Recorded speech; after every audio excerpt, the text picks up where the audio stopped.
Scene ఎప్పుడొచ్చా? ఇప్పుడే వచ్చానమ్ములు. మా ఆయన కనిపించాడా? నేను వెళ్ళింది వైశాఖ్ కదా. మర్చిపోయాను. చూడు, మా ఆయన నా సంగతే మర్చిపోయాడు. తనకి పెళ్ళయింది, కడుపుతో ఉన్న పెళ్ళా ఉంది అనైనా గుర్తుందో లేదో. ఉత్తరం కూడా రాయడం లేదు. అక్క, మా ఆయనకు ఉత్తరం రాయాలి. రా అక్క, రా.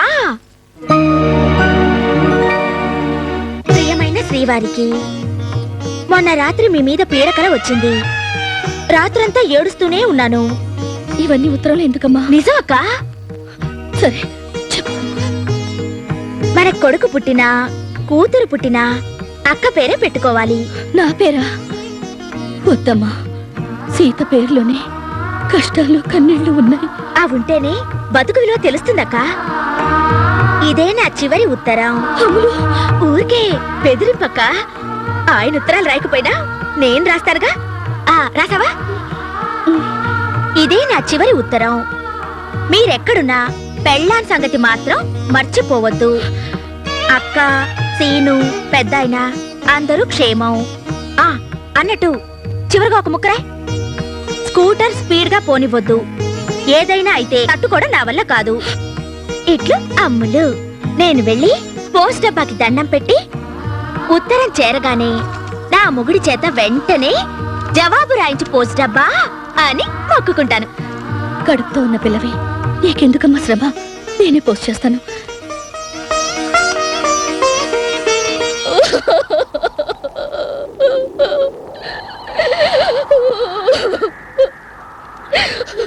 భగవంతుడా, ఎన్నాళ్ళు నిజం దాచేది?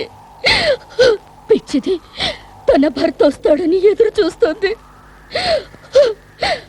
భర్త గుప్పెడు ప్రాణం విలువ ఆడదాని చిటికెడు కుంకుమలో పెట్టి మనిషికి మనిషికి మధ్య ప్రేమలు అభిమానాలు సృష్టించి ఆడుకుంటున్నావు.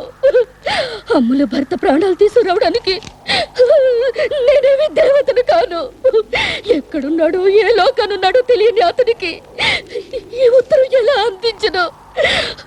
మేమేం తప్పు చేశామని మాకి శిక్ష విధించావు, మాకి శిక్ష విధించావు.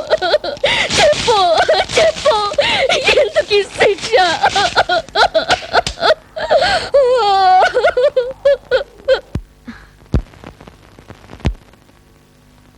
అక్క, అసలు దేవుడు మనుషుల్ని ఎందుకు చంపుతాడక్క? ఆడుకునే బొమ్మల్ని పిల్లలు ఎలా విరక్కొట్టుకుంటారో అలాగే తాను తయారు చేసిన మనుషులతో దేవుడు ఆడుకుంటాడు. అమ్మో, మా అక్కకి ఎన్ని తెలుసా? అలా ముద్దులు పెట్టుకుంటే బుగ్గలు అరిగిపోవు. రేపు నాకు ఒక బుగ్గన మిగిల్చు తల్లి. నువ్వు ఒక పని చేస్తే నేను మిగులుస్తాను. సరే చెప్పు.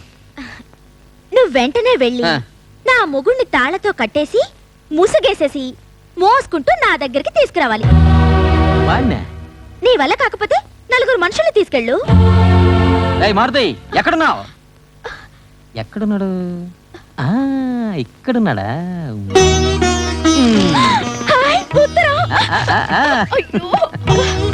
చదువు సీను, చదువు. చదువుతా ఉండు.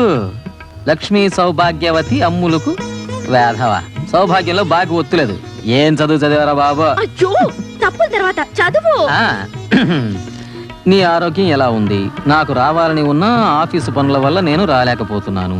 కట్టుకున్న మొగుడైనా కన్న బిడ్డైనా ఎవరి మీద ప్రేమలు ఎక్కువ పెంచుకోకూడదు. పెంచుకుంటే అవి దూరమైన మనుషులు దూరమైన భరించగలిగే బలం ఉండాలి. అబ్బో, ఇన్ని తెలివితేటలు వీడికి ఎక్కడి నుంచి వచ్చినాయో. ఆయనకి జుట్టు ఎంతుందో తెలివి కూడా అంతుంది. ఇంకేం రాశారు? ఇంకేం రాశాడు? నాకు మీ అక్కకి చివరి నమస్కారాలు పడేశాడు. నీకు ఒక 6 డజన్ ముద్దులు విసిరేశాడు. ఇట్లు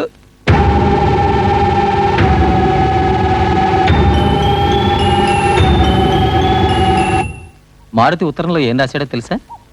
మన పెళ్లికి ముహూర్తాలు పెట్టించట. నీ చెల్లెలు వాడు పీటల మీద కూర్చుని మన పెళ్లి చేస్తారట. రాయలేదు. రాశాడు. నాకు తెలుసు. అదేంటి ఉత్తరం నువ్వే రాసినట్టు చెప్తున్నావు? సీత, ఉత్తరం ఎవరు రాశారో నాకు తెలుసు. ఇదిగో, ఇది నువ్వు రాసిన ఉత్తరం. ఈ ఉత్తరం చివరిలో మారుతికి బదులు సీత అని సంతకం ఉంది. దస్తూరి కూడా నీది.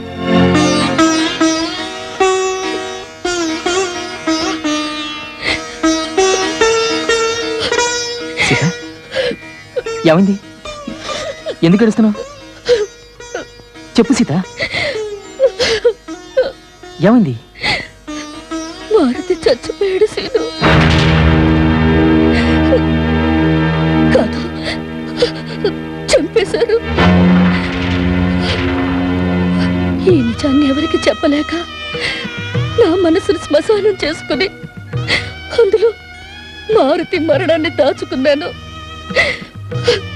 ఆ రోజు నగలు తెస్తానని ఉత్తరం రాశాడు కదా, అదే మారుతి చివరి ఉత్తరం. ఆ నగలు తీసుకుని వస్తుంటే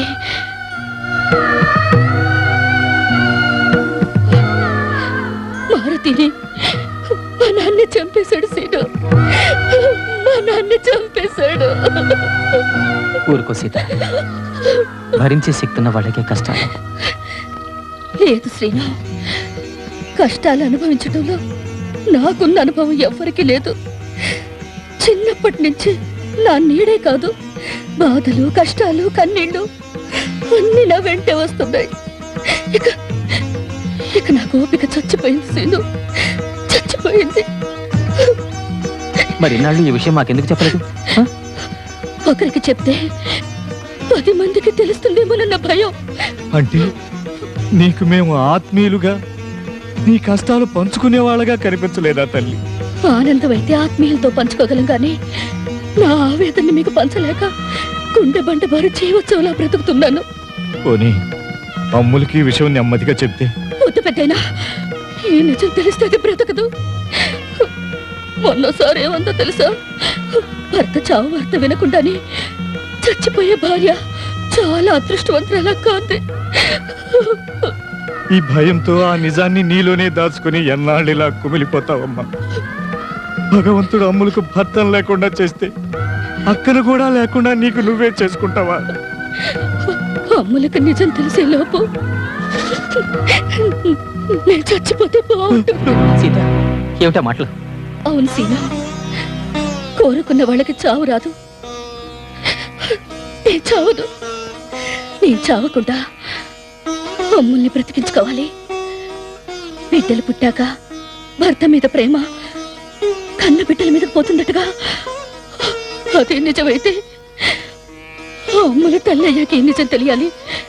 పోయిన భర్త కోసం కాకపోయినా పుట్టిన బిడ్డ కోసమైనా అమ్ములు బ్రతుకుతుంది. అప్పుడు నా చెల్లెల్లాగా దక్కుతుంది.